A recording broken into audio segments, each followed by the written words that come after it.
Hi everyone. I hope you all can hear me.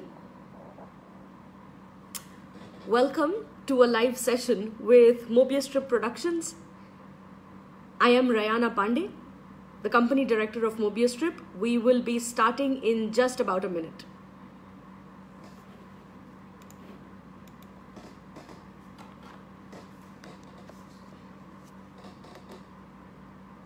Thank you so much for joining, Pooja, Amrita, Supriti, hi.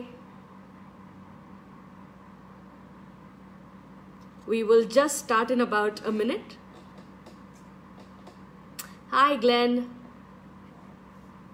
Excellent, excellent. I think we can get started. So hello and welcome. A very good afternoon from me. I'm Rayana Pandey. As said, company director of Mobius Strip Productions Private Limited. Very quickly, just to give you a brief background about who we are. Mobius Strip Productions is a theatre production and training company. We set up officially in 2019, and ever since we've been doing theatre productions as well as conducting a range of theatre-based training for all age groups, including kids, adults, corporates, and specific program for women in leadership and communication. Thank you so much, Latika. Thank you so much, the Mompreneur Circle and team, for being amazing. You guys do some great job in the social media space, and you've been fantastic. A big thanks to Mompreneur Circle for having us today. And when we were discussing about, what topic would be most relevant, we decided that something to do with confidence and kids is pretty relevant these days, considering we are into almost 18th month of a lockdown or a lockdown-like situation in the country. And this has meant a huge reset for everyone, right? Whether kids or adults, it's meant a huge reset. I think everyone would agree that none of us were ever prepared for something like this. Now, when something like this happens, there is obviously a huge fallout in terms of day-to-day activities, right? Basic things as going to school or office or planning the household, and it throws everyone off track. So we're quite literally today for the conversation focusing on how it's impacted the kids, and quite a bit of what we're discussing will also have relevance to other age groups as well. I would love for it to be an interactive session, so please drop in your comments. I will keep checking them from time to time to see what is being said, and I'll try to answer your questions as well. So getting started, good afternoon everyone, good afternoon those who've just joined us. We're just getting started talking about confidence in kids. Now, when we talk about lasting confidence, what we need to understand that any one of us, who's grown up over the years would realize that confidence is not a static factor in our life, that it's dynamic, it changes, it depends on the stage of life we are in, the phase of life, what the experiences that we're going through, certain events in our life. Everything that's happening around impacts one's level of confidence. Now, obviously, we do see some people are more confident than others, and that's fair enough. Everyone's a unique individual when it comes to confidence, especially when we talk about confidence in kids. It is obviously with some kids, they're quite comfortable and they come across as really, really confident. For some, it looks like it is hard work. But the bottom line is there are multiple ways confidence manifests. And the most common sort of misconception here is that, a kid who stands up and talks without any inhibition is the most confident. Well, he or she is. But confidence is more than just being able to stand up and talk. There are many ways, as I said, confidence manifests. And when we talk about confidence at Mobius Strip Productions, we use the techniques of theatre to develop a well-rounded personality in kids. Our youth theatre arm is extremely active. We've trained over 2,000 kids in a year and a half. And there are, every time we deal with a child, we know that they're unique. And if we just try to put them in a box and apply some standard formula, it won't work. So, first things first, let's understand and hopefully agree that confidence is more than just the ability to talk. In fact, when these kids grow up, they will be working in a far more global world than we've ever operated in, right? And we all agree that currently we are in a fairly global setup. Whatever we do is being watched by people across the borders. We are already dealing with people from various nationalities. The artistic director of our company is an Australian theatre director, Glenn Hayden, who's also listening to us at the moment. So, we will strike these work relationships, operate in an environment which is fairly global. These kids, our kids, when they go into the work atmosphere, it'll be even more so. So, how do we develop that confidence in them to be able to work, across cultures, interact with people and be clear, be understood, be heard. So, coming to the point of, standing up and talking, when we talk about confidence, we talk about, developing empathy in these kids. They are the leaders for tomorrow, and they will be heading up workspaces, their own businesses, managing their own careers, that there must be, they must be empathetic. And we all know, whoever has been a leader, that empathy is a top skill for any leader to have. So confidence includes empathy. It includes understanding the value of teamwork. And very, very importantly, it implies developing listening skills just as much as talking skills. So we focus a lot on listening when we talk about confidence, whether it's dealing with kids at home, your own kids, or kids going outside and interacting with others. If they're not active listeners, it's very hard to become a persuasive speaker. And for anybody who focuses just upon, getting my child to speak up, is probably missing the point that confidence is as much about talking as it is about listening. And therefore, active listening is something we spend a lot of time developing across age groups. The second point I would like to make is that there are many parents who talk to us on a daily basis saying, my child's an introvert and I'm worried. Now, obviously, the concerns about whether a child will be able to communicate, whether he or she will be able to stand up for himself or herself is absolutely valid. But the point I would like to reinforce, and I do that time and again, is that being an introvert is not a negative, as much as being an extrovert is a positive. Every child has a unique personality and an individuality that needs to be understood and therefore respected. Having said that, we've seen in the world of theatre and film industry, there are a number of actors who we think are so great on stage and on screen, and off stage or off screen, they are perhaps the most introvert people that we know. So the connection between communication and being an introvert is not a unilateral one. There are multiple dimensions to communication. So what happens, and as a serious downside of it, if a child is an introvert and is forced to open up or to speak up, we're actually pushing the child in a corner, which is not a good thing. There are bound to be reactions or repercussions of it, and that's not ideal. So what we need to do is understand how can communication skills be developed whilst respecting the personality or the individuality of the child. And this brings me to the underlying philosophy that we have at Mobius Strip Performing Arts and our theatre arm Chakravyuh Performing Arts is that we treat kids as artistic individuals who have a voice, and that voice needs to be heard, respected, and accepted. So, given all of this, how can we help kids develop a lasting confidence, especially now that interaction with the outside world is minimal, and that all they have is you and your families to interact and talk to. So we will come to that, and probably our first question is quite similar to along these lines. It's by Supriti. Supriti says, my kid is very shy. I observed that when he's dancing, when he says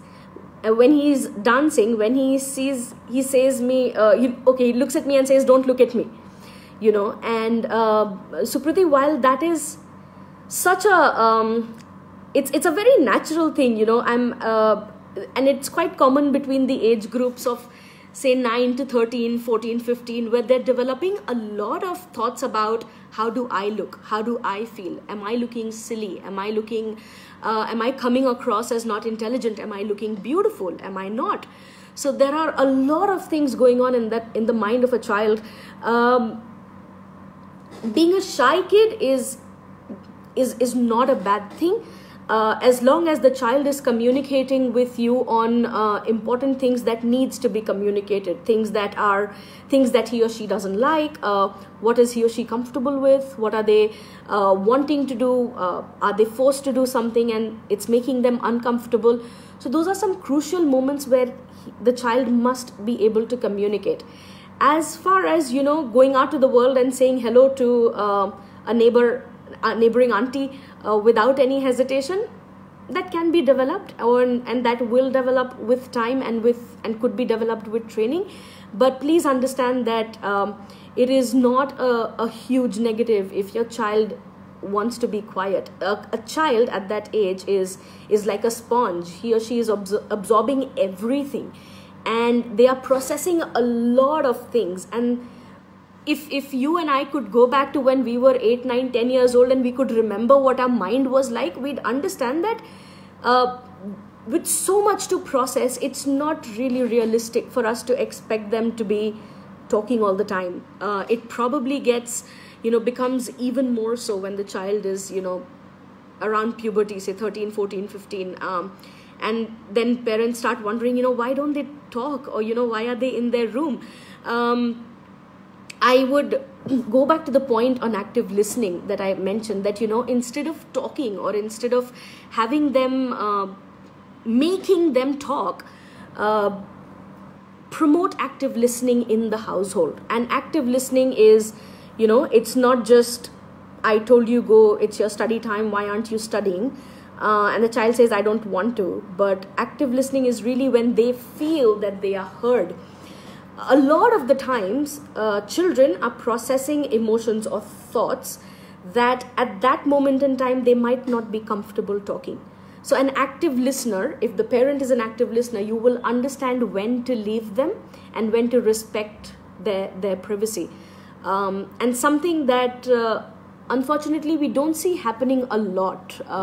We tend to, obviously, we plan, the best possible routine and schedule for a child, and we hope that it'll benefit them. But amidst all this chaos, especially at the time of lockdown, where they're not able to fully accept or process what is happening outside, or because they have fully accepted or processed what's happening outside, they need time to adjust. So now is the time to be extremely sensitive to what the child is going through, and if it means some quiet time, please encourage that. We talk a lot about non-verbal communication.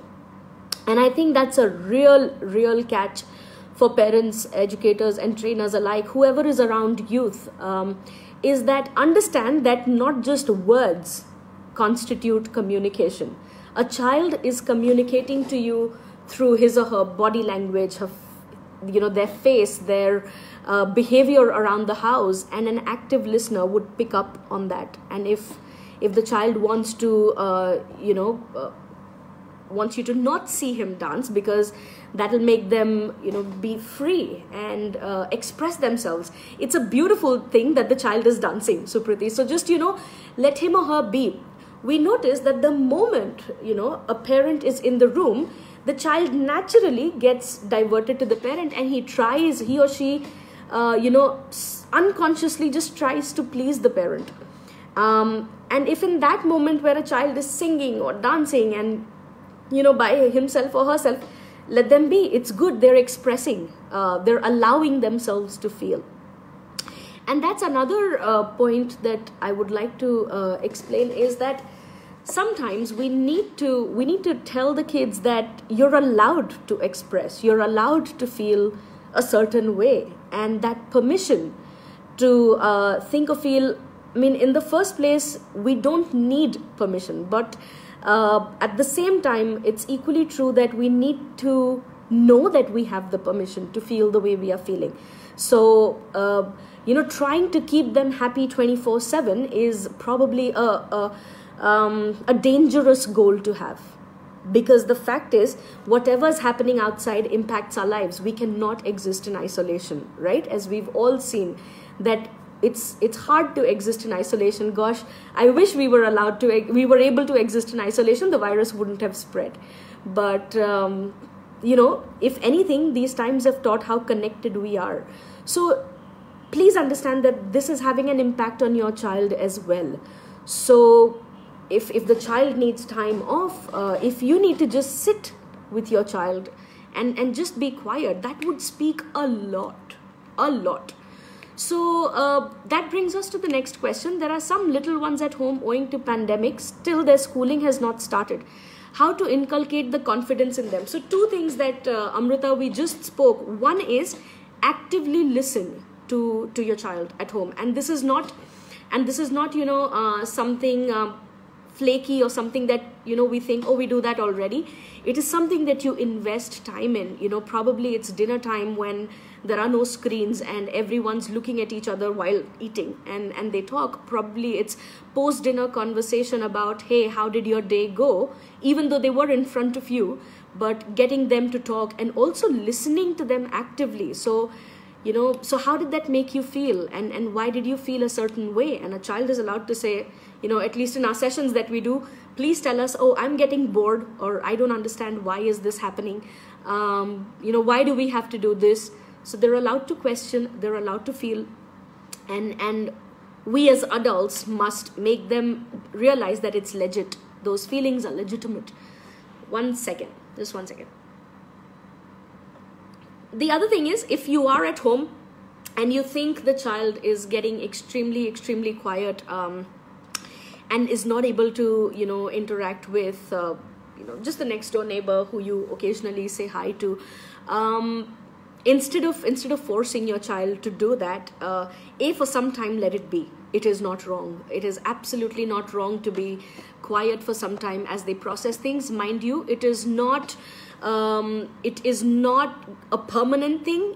This phase will also change, but everyone is allowed to make sense of this phase in their own way. I mean, especially when you say that, there are cases, when the child was extremely extrovert till the age of, say, 6 or 7, and you suddenly notice that they've become very quiet at 8 or 9, and you're beginning to wonder if it's an introvert, if the personality is changing. Mind you, we weren't the same as, we are now when we were 10 or 12 or 13. Every child will follow their own path and develop their own personality. And as I said right in the beginning, that the stage of life, the events of life will define how they are. And going back to the point of introvert versus extrovert, we must understand that introverts will talk, when they have something to say. Glenn, thanks for mentioning that. I've had some amazing friends who are introvert. I happen to be an extra introvert by personality, but thank God for those introverted friends, because they are the ones who actively listen. They probably listen much better than say a regular extrovert who is just focused on me talking. So while active listening is one of the things we can really help boost confidence of our kids, that's number one. Mind you, when you're listening actively to your kids, you're also teaching them how to actively listen, which is a hugely and immensely powerful tool for leadership, for communication in your personality as you grow up. It plays a huge role. Secondly, if when you're talking to them and when you're asking them to elaborate and listening to them, you will naturally find gems of information that you would want to work on with them, that would make your relationship with your child a lot deeper when you start practicing this. There are obviously a number of activities that you could be doing together with them, and we believe at Mobius Trip, we believe in a sort of an equal exchange of views, regardless of the age of the participant. So it helps if the child is able to understand what the parent is processing. And when you're at home, telling them exactly about how you feel, of course in a way that is appropriate to talk to the child, but for them to understand that it's not me who is feeling this way as a result of the lockdown. There are times my parents feel the same way too. We also talk a lot about exchanging our experiences, when we are talking to kids, that something that helps them relate to us a lot more. So when you talk to them, tell them your side of the story as well. It is hugely helpful, because you are the audience of your child in this lockdown. You are their cheerleader. The family is what they have right now. So while you listen to them, share your side of story as well. And it's amazing how kids, their eyes light up when a kid understands, oh, what does my father, who works in an IT department of a big company, do? Okay, or what does my mom, who is a teacher, going through right now? They're seeing it. They're obviously seeing you, but that's their perception of you. When you tell them your side of the story, they start to understand a lot more. And right now, in any way, it's a good thing to do with your kids, but right now it's hugely important that they understand that the adults of the house can have a discussion with them, and they're not treated like kids who won't understand. There is, as I mentioned earlier, one of our philosophies is treating kids as individuals, as artistic individuals who have their voice, and not really talking down or assuming that they won't understand some things without us having made the attempt to explain it to them. There are a lot of other activities that you can do, but I'm sure the internet is full of such ideas, board games and whatnot, and working outs and all of that. What I want to tackle here in this chat is how the communication between you and your kids could be altered or fine-tuned for it to become a thing for post-lockdown as well. That a child's confidence, they derive hugely from their parents. And that's why we know that parents have a huge influence on kids. So please understand, lockdown or no lockdown, your behavior, your approach towards them will have an impact. And that is something that we all must be aware of, that as educators, trainers, parents, we're constantly influencing the younger generation who's in front of us. And just on the talk of Glenn, thank you so much for that comment. When a kid talks to you and when you're actively listening, the other thing we fundamentally believe in is that we're not scared of monsters. We're not scared of, oh, what dark thought might come out of my child. Please be ready to embrace anything that they are feeling. And ignoring the monsters or running away from the monsters is a dangerous thing that we as adults can do. Whereas in a theater space, when we are training across age groups, we're not afraid of the monsters. We in fact train kids to embrace them and deal with them, to understand why they are feeling what they are feeling. So it's a very important point there that we tend to sweep it under the rug, thinking, oh, let's not talk about depression, let's not talk about any other dark thoughts that my child would have had. I want to go away from everything. I don't like this, I don't like that. When a child is telling you that, instead of negating that, talk them through it. Understand where it's coming from, as opposed to because we're all uncomfortable talking about it. We don't want to confront. There is a tendency to avoid it. When a child expresses that, please take that as an opportunity to understand your child better. and talk with them about it, whether, you know, the growing up kids have, you know, issues about gender, issues about relationship with friends. It could be curiosity about body, curiosity about, you know, why am I attracted to XYZ? Whatever it is, if as parents, trainers, you know, there is a responsibility that we have, that we hear them out, and completely, you know, embrace what they're saying. We're down to the last few minutes of this conversation, and gosh, it's so interesting, you know, this topic, because there's so much to say. If you have any questions, just do type in right now, so we can take it in the next few minutes before we wrap up. I would like to bring forth another point, is when we talk about listening to the child and actively sharing, you know, our thoughts, sharing our stories, showing our vulnerability as somebody who's senior to them in age group, we're developing a very solid relationship. What that also does is, you know, when you're talking to them, you're encouraging critical debate, something that a theater-based training, you know, is based on. You ask why, you ask, you know, you ask why a lot, and you understand why you're doing what you're doing, as opposed to just doing it because someone has asked you to do it. And that can be extremely damaging to the kids when we just tell them, "Jo bola hai wo chupchap karo." You know, do as it's said. So it's very important that we encourage empathy, to understand what is happening in the world, active listening, and it's a skill. It's a muscle. Like we go to the gym to exercise our body. Active listening doesn't come easy, because we are used to skim hearing. Yes, but active listening is a skill that must be developed.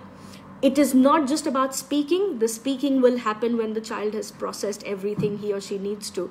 And till that time, please understand that non-verbal communication is extremely impactful. If a child doesn't want to talk or doesn't want to be disturbed, you know, they're in their room, you know, buried their heads in the book and doesn't want to talk, it's fine. You can still reach out to the child in non-verbal ways and tell them that you're around, you're there to support them, and that whenever need be, they will come to you. Obviously, there are a number of, you know, online classes. You know, kids are busy these days because, hey, what else to do, right? Because can't go out. Make sure they have a healthy amount of, you know, physical movement, as well as, you know, mental sort of stimulation to be, you know, thinking and feeling, because it's very easy to just get numb. And yeah, so what? There is a lockdown, and it's kind of very natural to feel that, even for us as adults. So keep talking, keep listening, and I think that way you would help a child develop more confidence than, you know, just doing an activity or just sending them to a class. So everything that you're doing for your child as a parent, you know best.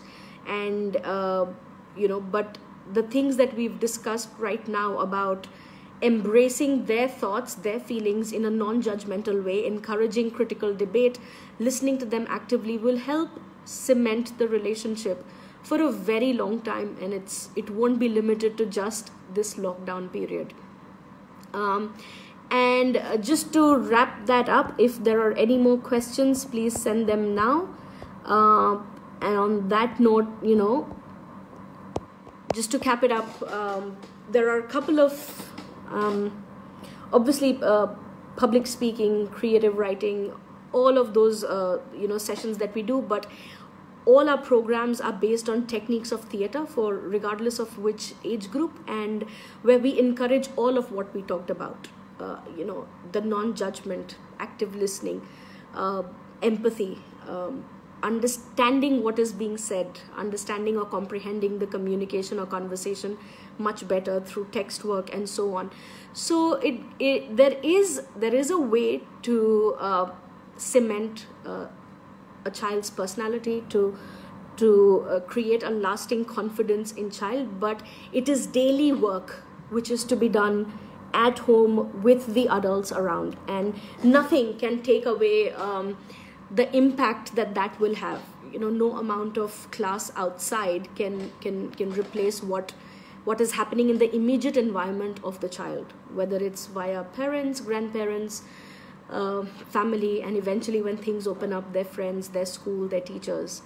So that is on that note, I would just like to conclude today's session by saying that let's, as a family, as a unit, let's do our best to make sure the younger ones are feeling supported. There is a lot of love in the family, no doubt, but there needs to be room for more empathy.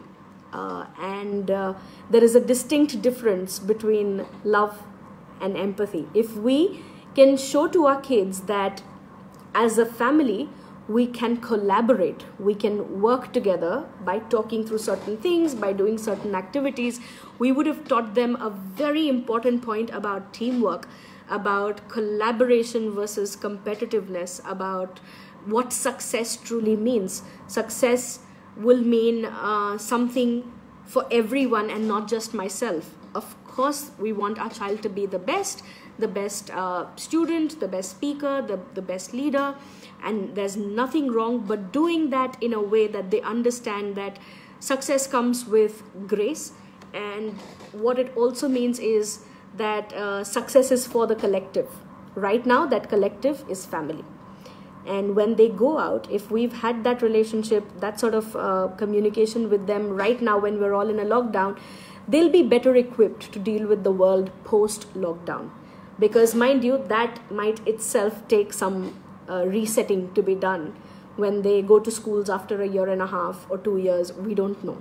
So on that note, I would like to wrap up today's conversation. I would love to talk to all of you in detail about certain issues that we've raised here. Feel free to reach out to me on Facebook.